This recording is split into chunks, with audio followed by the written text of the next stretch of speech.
नमस्कार बंधुओं। आज की चर्चा में हम इस बात पे चर्चा करेंगे कि गीता क्या है। गीता का इतना सम्मान पूरे विश्व में है,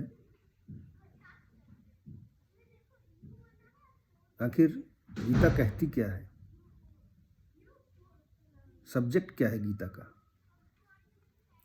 तो गीता को 3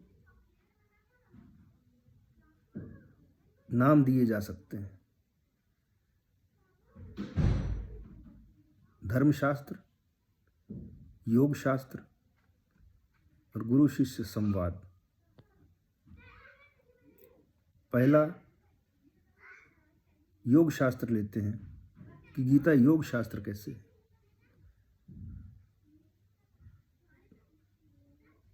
महर्षि पतंजलि ने जो योग शास्त्र लिखा, हालांकि रामदेव बाबा भी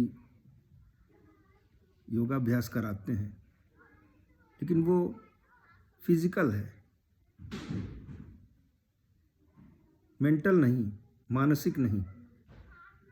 फिजिकल एक्सरसाइज कर लेने से आपके मन पर आपका कोई अधिकार नहीं हो जाता, कोई कंट्रोल नहीं रह जाता। आप कितनी भी एक्सरसाइज करें, उससे आपका शरीर अवश्य स्वस्थ रहेगा। शरीर तो 5 साल के बच्चे का भी खूब स्वस्थ होता है, कोई रोग नहीं होता, लेकिन क्या उसका मन उसके काबू में है? बल्कि उस बच्चे का मन तो और भी चंचल है, प्रत्येक चीज़ को पाने की लालसा उसके अंदर है। एक जगह बैठने को कह दीजिए, बच्चा कभी बैठ ही नहीं सकता। क्यों? मन चंचल है। तो योग शास्त्र, महर्षि पतंजलि ने जो योग शास्त्र लिखा, उसका विषय क्या था, आखिर योग क्या है। तो अपने पतंजलि योग शास्त्र के पहले ही श्लोक में कहते हैं, अथ योगानुशासनम। योग एक अनुशासन है। तो अनुशासित किसे करें? अपने आप को, अपने परिवार को, अपने समाज को, अपने पड़ोस को, अपने भाई बंधु को, किसको अनुशासित करना है। दूसरे ही श्लोक में महर्षि पतंजलि कहते हैं, योगश चित्त वृत्ति निरोध। चित्त की वृत्तियों का निरोध ही योग है। मन को काबू में करना ही योग है। मन जो हमारा लंबी दौड़ लगाता है, ये पाना है, वो पाना है, तमाम तरह की मनोकामना, इच्छाएं, लालसाएं, उन्हीं में उलझा रहता है। एक इच्छा पूर्ति होती है तो जिम प्रतिलाभ लोभ अधिकाई। तुलसी बाबा कहते हैं कि हर लाभ एक नए लोभ को जन्म देता है। आज आपके पास जो चीज़ नहीं है उसके लिए आप लालायित हैं, और निश्चय ही ये सबको फील होता है, सभी अनुभव कर चुके हैं कि वो चीज़ प्राप्त होते ही एक उससे भी बड़ी चीज़ का, उससे भी बड़ी कामना उत्पन्न हो जाती है। जिम प्रतिलाभ लोभ अधिकाई। लोभ और अधिक हो जाता है लाभ की पूर्ति होते ही। तो योगश चित्त वृत्ति निरोध। चित्त की वृत्तियों पर लगाम लगाना ही योग है। हम लगाम लगाते हैं। लगाम लगाने का तरीका, कैसे इस मन पर लगाम लगाया जाए। तो गीता में भगवान कृष्ण से अर्जुन कहता है कि भगवान, मन को रोकना तो मैं वायु को रोकने से भी अधिक दुष्कर मुझे प्रतीत होता है। भगवान जवाब देते हैं, अर्जुन, जितना कठिन तू मान बैठा है उतना कठिन नहीं है। अभ्यास और वैराग्य से ये मन रोकने में आ जाता है। गीता में भगवान कृष्ण ने मन पर लगाम लगाने की क्रिया को बताया। यज्ञ की प्रक्रिया को बताया और कहा कि यज्ञ की प्रक्रिया ही कर्म है। यज्ञार्थात कर्मणो अन्यत्र लोकोयम कर्म बंधनः। यज्ञ की प्रक्रिया ही कर्म है। अन्य प्रकार के जो भी सांसारिक कर्म हैं, जिन भी कर्मों में हम लिप्त हैं, बिजनेस में, जॉब में, खेती में, कुछ भी करते हैं, अन्यत्र लोकोयम कर्म बंधनः, कोई संसार में बांधने वाले कर्म हैं, संसार में लिप्त करने वाले, जबकि योग हमें संसार से निवृत्ति दिलाता है। अतः गीता एक योग शास्त्र है, मन पर लगाम लगाने की प्रैक्टिस यज्ञ है। अब आते हैं कि गीता धर्म शास्त्र कैसे है। गीता के प्रारंभ में अर्जुन ने अपने मन में उत्पन्न होने वाली सारे संशय जो थे भगवान के सामने प्रस्तुत किए। हे अच्युत, मेरे रथ को दोनों सेनाओं के बीच खड़ा कीजिए। यहाँ से मैं देखना चाहता हूँ कि किन किन से मुझे युद्ध करना है। युद्ध के मुहाने पर आकर के घबराया हुआ अर्जुन पहले तो खुद ही भगवान से कहता है, जब युद्ध के मुहाने पर देखता है कि मेरे मामा, मेरे मौसा, मेरे फूफा, मेरे चाचा, मेरे दादा, सारे स्वजन ही इस युद्ध के मुहाने पर खड़े हैं, तो कहता है भगवान, इस युद्ध से कुल का क्षय होगा, कुल का नाश होने से स्त्रियां दूषित हो जाएंगी, स्त्रियों के दूषित होने से पाप बहुत बढ़ जाएगा, वर्ण संकर उत्पन्न होगा, पिंडोदक क्रिया का लोप होगा, पिंड देने वाला ही कोई नहीं बचेगा, हमारा तो कुल नष्ट हो जाएगा, पुरुष नहीं बचेंगे तो स्त्रियां दूषित हो जाएंगी, फलस्वरूप वर्ण संकर उत्पन्न होगा। लेकिन भगवान कृष्ण कहते हैं, कुतस्त्वा कस्मलम इदम विषमे समुपस्थितम अनार्यजुष्टम अस्वर्गम अकीर्तिकरम। अर्जुन, अर्जुन, कुतस्त्वा कस्मलम इदम, इस विषम स्थल पर आकर के तुझे ये अज्ञान कहाँ से प्राप्त हो गया? अनार्यजुष्टम, ये अनार्यों का चरित्र तूने कहाँ से सीख लिया? अस्वर्गम, ये स्वर्ग भी देने वाला नहीं है, अकीर्तिकरम अर्जुन, और ये कीर्तिदायक भी नहीं है। इस बात से ये स्पष्ट हो जाता है कि अर्जुन जो अपने कुल के लिए लालायित था, कुल के लिए चिंतित था, वो कर्म भगवान ने अज्ञान बता दिया उसे। अब अर्जुन को कुछ ऐसा लगा कि हो सकता है ये कुछ और बतावें, हाथ जोड़ के बैठ गया और भगवान से प्रार्थना करने लगा, कार्पण्य दोषो अपहत स्वभाव पृच्छामि त्वाम धर्म सम्मूढ़ चेता यत् श्रेय श्यान निश्चितम ब्रूहि तन्मे शिष्यस्ते हम साधिमाम त्वाम प्रपन्नम। कार्पण्य दोषो अपहत स्वभाव, कायरता के स्वभाव से, कायरता के दोष से नष्ट स्वभाव वाला, पृच्छामि त्वाम धर्म सम्मूढ़ चेता, धर्म के विषय में सर्वथा मोह चित्त हुआ मैं आपसे पूछना चाहता हूँ। यत् श्रेय, जो श्रेयस्कर हो, श्याम निश्चितम ब्रूहि तन्मे, जो निश्चित ही कल्याणकारी कर्म हो, वो मेरे प्रति कहिए। शिष्यस्ते हम साधिमाम त्वाम प्रपन्नम, मैं आपका शिष्य हूँ, मुझे साधिए, संभालिए। सारा प्रश्न धर्म के विषय में था। धर्म के विषय में सर्वथा मोह चित्त हुआ मैं आपसे पूछता हूँ। मोह धर्म के प्रति उत्पन्न हुआ कि आखिर धर्म है क्या? भगवान ने उसे धर्म के बारे में बताया, और जब धर्म के बारे में बताया, धर्म के बारे में पूछा तो धर्म के बारे में ही बताएंगे। जो कुछ बताया उससे ये पता चलता है कि धर्म को अंग्रेजी में हम कहें कि ड्यूटी, मनुष्य मात्र की ड्यूटी क्या है? पैदा होकर के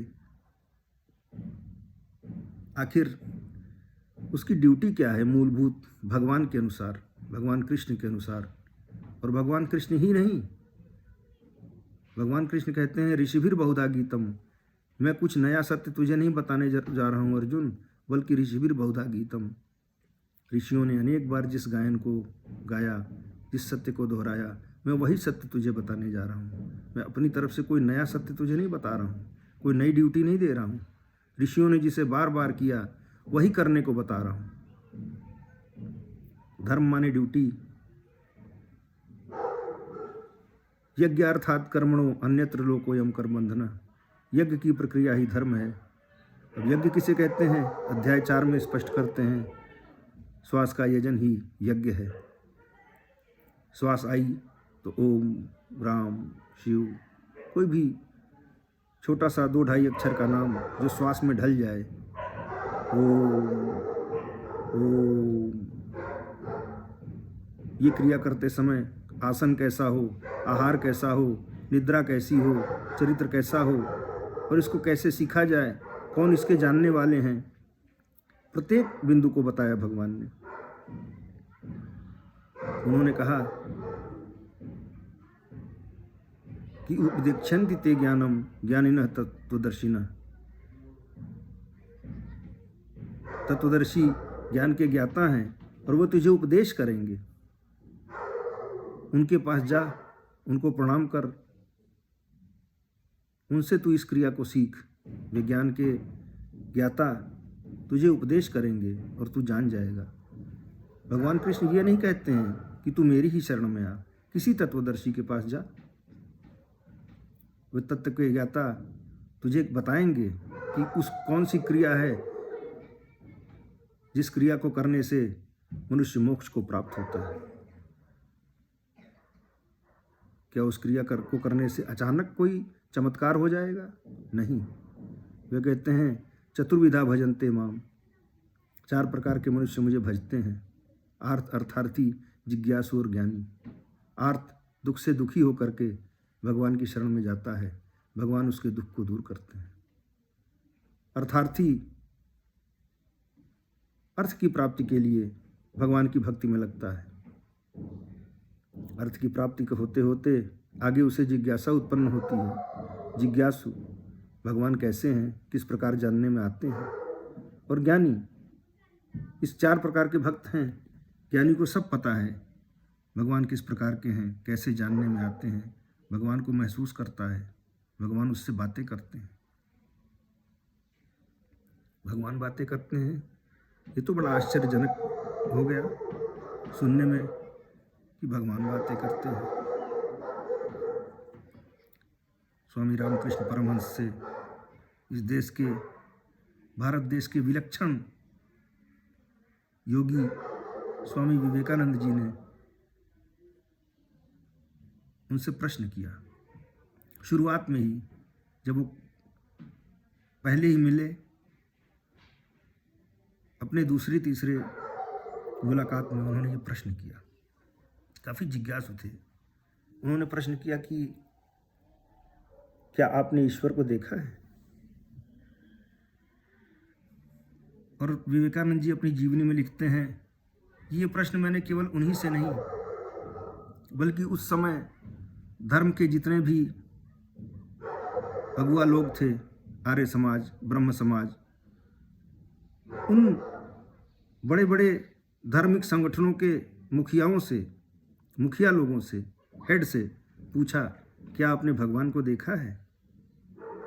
विवेकानंद जी कहते हैं, सब कन्नी काट करके मुझसे पीछा छुड़ाने लगते थे। किसी के पास ये जवाब नहीं था। लेकिन मैं अपने गुरु महाराज से जिस दिन मैंने अपने प्रश्न किया, उनकी आंखों की चमक बढ़ गई। वे बोले, हाँ, मैंने भगवान को देखा है। ठीक ऐसे ही जैसे तुम मुझे देख रहे हो, मैं तुम्हें देख रहा हूँ। मैंने ऐसे ही भगवान को देखा है।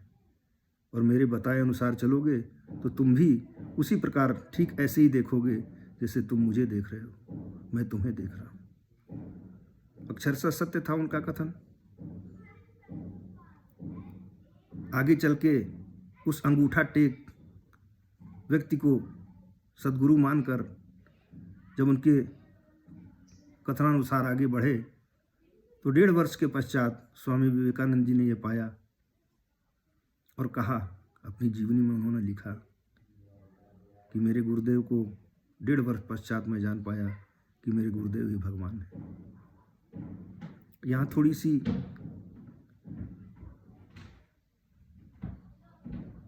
दिमाग में एक प्रश्न उठता है कि आखिर रामकृष्ण परमदेव, श्री रामकृष्ण परमहंस जी भगवान हैं,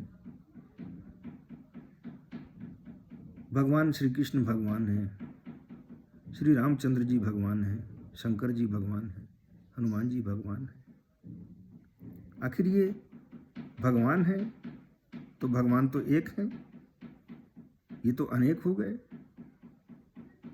भक्त कहते हैं त्रिगुणमयी प्रकृति को, तीनों गुणों पर जिसने संचालन करने की क्षमता प्राप्त कर ली, अधिकार पा लिया, वह व्यक्ति भगवान हो जाता है।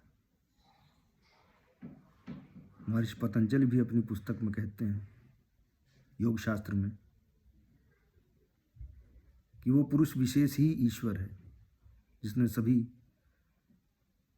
कामनाओं से मुक्ति पा ली। वह पुरुष विशेष ही ईश्वर है। हाँ, ब्रह्म अलग है। ब्रह्म कौन है? बिनु पग चलई सुनई बिनु काना, कर बिनु कर्म करई विधि नाना, आनन रहित सकल रस भोगी, बिनु वाणी बक्ता बड़ जोगी। बिना कान के सुनता है, बिना आंखों के देखता है, बिना पैरों के चलता है, सर्वत्र व्याप्त है, अणु अणु में व्याप्त है, वह ब्रह्म है। ब्रह्म को जानने वाले भगवान की श्रेणी के लोग हैं। भगवान शंकर ने सर्वप्रथम भगवान को जान लिया। रामचरितमानस में कथा आती है,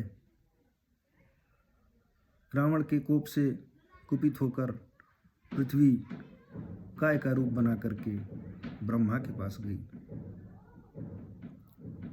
गोस्वामी जी लिखते हैं, ब्रह्मा सब जाना मन अनुमाना, मोर कछु न बसाई। ब्रह्मा ने मन में अनुमान लगाया, सब जाना तो देखा कि मोर कछु न बसाई, मेरा कुछ चलेगा नहीं। उस रावण के आगे ब्रह्मा जी की भी चलेगी नहीं।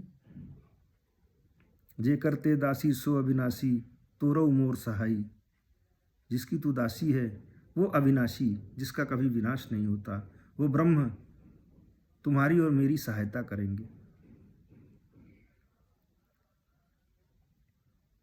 अब उनको पाया कहाँ जाए? सारे देवताओं की मीटिंग हुई, सभी देवता इकट्ठा हुए। को कह पाए निधि बस प्रभु सोई, पुर बैकुंठ जान कह कोई।